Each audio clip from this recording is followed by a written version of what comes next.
Next up, David Charles Allen, Village Properties Realtor and host of The Hop, that's Home Ownership Podcast. He's here again to tell us what's going on in the real estate market in Santa Barbara. Hi, David. Hey, Patty, welcome to The Hop. This is David Charles Allen, Realtor at Village Properties in Santa Barbara, California, with my good friend and co-host, Patty Teal. How you doing today, Patty? I'm doing great, David. How are you? I'm doing amazing. The sun's out. We're looking ahead to sunny skies in the mid to upper 70s, so it's going to be a beautiful week here. Oh, that does sound beautiful. It's been very, very hot in the Sedona area. And unfortunately, there are fires on all sides of us here. So that's not so good, but hopefully they'll get a handle on them. That's crazy. When you think about Arizona, you think mostly desert, so it's interesting to hear fires going on in the desert. Yeah. But Flagstaff is only about 45 minutes away, and that's very foresty. And so it's desert where I am, but it's high desert. So there's a lot of greenery and brush as well. Oh, gotcha. Okay, that makes more sense. So Hmm. yeah, well, I mean, I'm thinking you wish you're at the beach because we have some nice south swell coming in right now as well. So fun Oh, sour that grapes does out sound there. lovely. Does sound very lovely. Yes. Yeah, and we'll jump into the real estate. This week we have conforming 30-year fixed loans at the same rate we've had the last several weeks now at 3.125. And jumbo actually went up this past week or since we were last on, so it's at even 3% now. Well, good. I'm glad interest rates are staying low. Yeah, I know for a while when they were kind of jumping around, people were really fearful that they're going to go up really quickly. And we've had, I think, almost over a month now of really consistent rates. And in comparison to history, they're still really, really low. Yeah, that's good news. Yeah, it's always good news. In terms of the statistics for this last week, we had 69 new listings, 11 price changes, 43 that closed, 63 that went pending, and 7 coming soon. So again, we've had a couple weeks where we were building up a little bit of supply, but we're still at an all-time low of supply. We're not seeing dramatic changes quite yet. Yeah. Well, I'm glad it's building up the inventory a little bit so people have a little more to choose from and maybe pricing can be just a tiny bit more competitive. Yeah, I mean, for a while, we've seen a lot of cash offers that are really winning out over everything, as we talked about. It could be an opportunity for people that have been waiting so long. I think a lot of people are getting this buyer fatigue for people that have been trying for so long. That's kind of wearing them out. So we'll see how the rest of the summer takes us.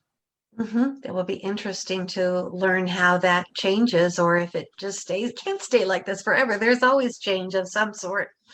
It's always going to take something outside of real estate that really changes it. And usually it's economic policy or something happens like what happened with this whole COVID and lockdown situation that really spurred this drive.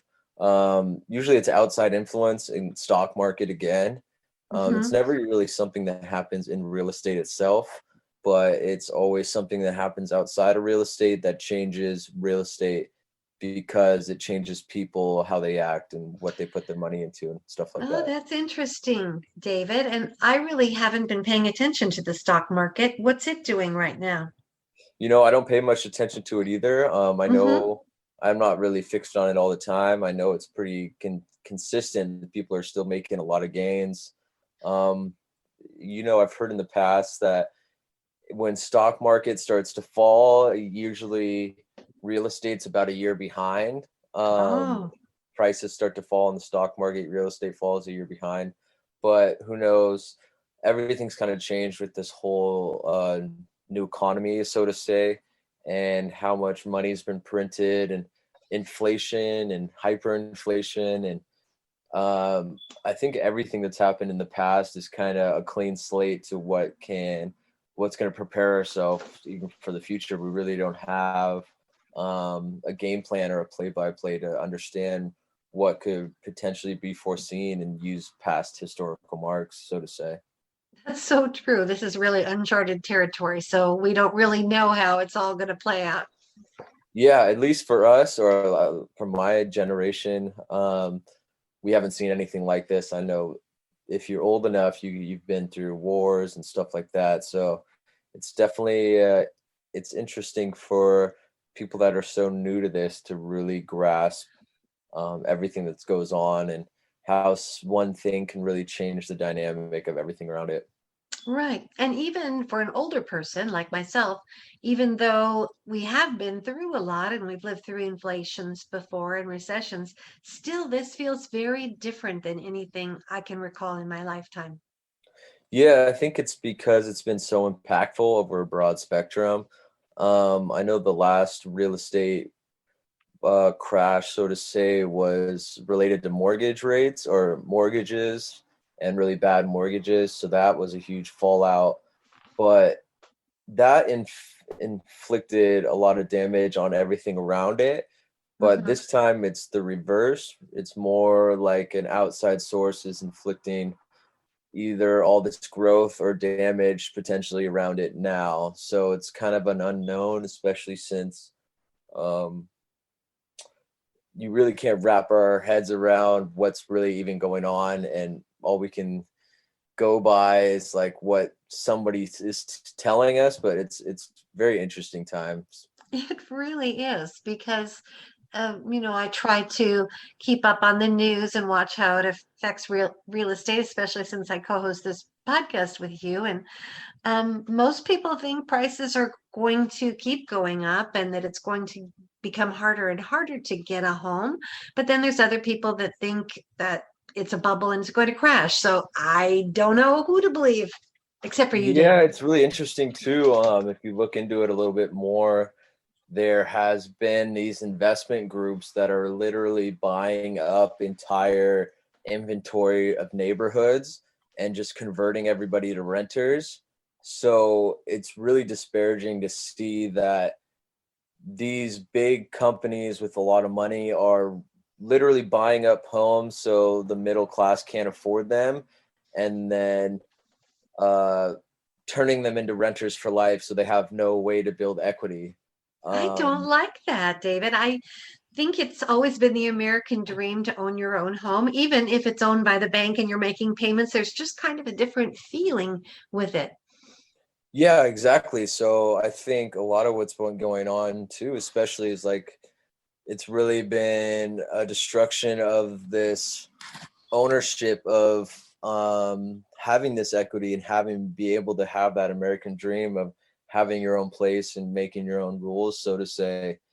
And a lot of what's going on in terms of like this whole situation that's happened to us, a lot of people have lost their incomes from businesses being shut down, and it's turned all to Amazon and these online retailers that are just gorging all these profits, while the people that are supporting the community and within the community itself aren't able to earn an income, which sets them back even more. And the more people that turn to Amazon and Walmart and all these online big businesses that are just out for the dollar and their shareholders, it's making it harder and harder for people that are able to start a business on their own to be able to have a family, own a house, and have that comfort of having these things in their life. Yeah, I mean, nowadays people can have a presence on Amazon with their own small businesses, but it's still an online business. And of course, Amazon gets their share. And it makes you miss the uniqueness of the brick and mortar shops, especially Santa Barbara is so known for their cute stores downtown. Yeah, I know. I mean, if you do well enough on Amazon, they'll actually copy your product and then take you off their store. Oh, So no, I didn't know that.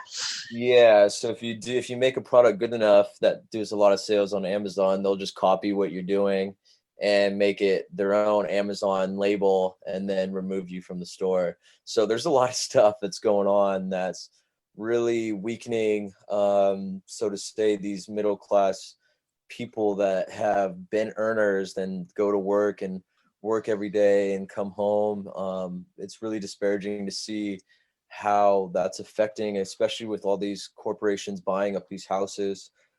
inflating prices to a level which the average person can't afford them anymore, Mm-hmm. or at least can't afford to save up for a down payment to get one of those. Um, Yeah.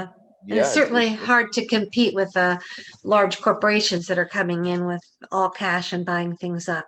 yeah, I read something that there's a neighborhood in Arizona, I believe, where they bought 130 homes, all new development, all at once, and they bid them all up 30% or 50% over asking just to buy them all. Wow. Was that in the Phoenix So area, David, or do you know? I don't remember exactly where it Mm-hmm. was, but it just goes to show, even with new development, how we haven't been able to build enough houses to support the population growth and the people that want to own homes. So to take it back and say like, oh, well, everything new is getting built has potentially to be bought out and then just rented back. Um, it's very interesting to see. Yeah. Hmm. Well, I hope we come up with some ways that the average Joe can be more likely to be able to afford their own homes. Yeah, I mean that's it. It just takes some passion or commitment to um, doing something that's gonna take you to your next spot. To not being complacent about where you're at, so to say, and just kind of keep working towards bigger and better things within your own Mm-hmm. life. Yeah. Well, if we're ready, David, I got an article sent to me from a listener. Are we ready to move on to that section? Yeah, let's go ahead. Okay. It's particularly for you, I think, because it's about paddle boards. I know paddle boards are not surfboards, but they're blow up paddle boards. It's called Board Unstiff. It's a very interesting article. So, have you ever seen blow up paddle boards before? Maybe there'll be blow up surfboards coming soon. Yeah, there are below a paddle boards that I've seen out there before. You have? Yeah, I don't know if it works so well for a blow up surfboard, but yeah, they're definitely out there for paddle boards because Yeah, I don't know how they can catch the wave if, as a surfboard, but maybe someone will invent that soon. That would be very easy to travel with. yeah, I think the whole reason for a blow up paddleboard is those things are really big and hard to carry and hard to fit in cars. So it makes sense for people that have a smaller car that they can just bring it to the beach still and blow it up and still go paddle surfing Yeah. And or being that it's paddleboard. so hot out here, I saw an interesting product. I didn't purchase it, but I may have to go back and get it. It was from a small boutique doggy store, and it was like a dog harness, but you soak it in water, and it's almost like the dog is wearing a cooler. So it's like a cooler vest. And then if you're traveling, you can always soak it and put it up back on the dog again. It was very cool. Oh wow, that is very cool. Hmm.